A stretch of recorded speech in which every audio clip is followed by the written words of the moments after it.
Ladies बार चालवणारे रमेश खन्ना, आणखीन त्यातले नवी मुंबईचे दुसरे बार मालक आणि सुमारे 100 बांगलादेशी बार बाला यांचं एक रॅकेट आहे.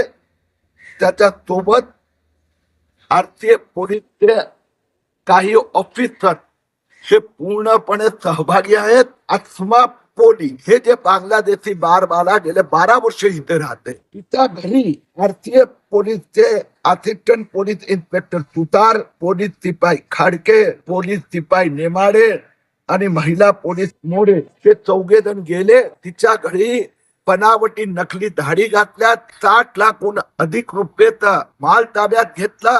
आणि आता ज्यावेळी हे प्रकरण बाहेर आल्यानंतर या भागातले पोलीस आणि डीसीपी हे प्रकरण दाबण्याचा प्रयत्न करत आहेत.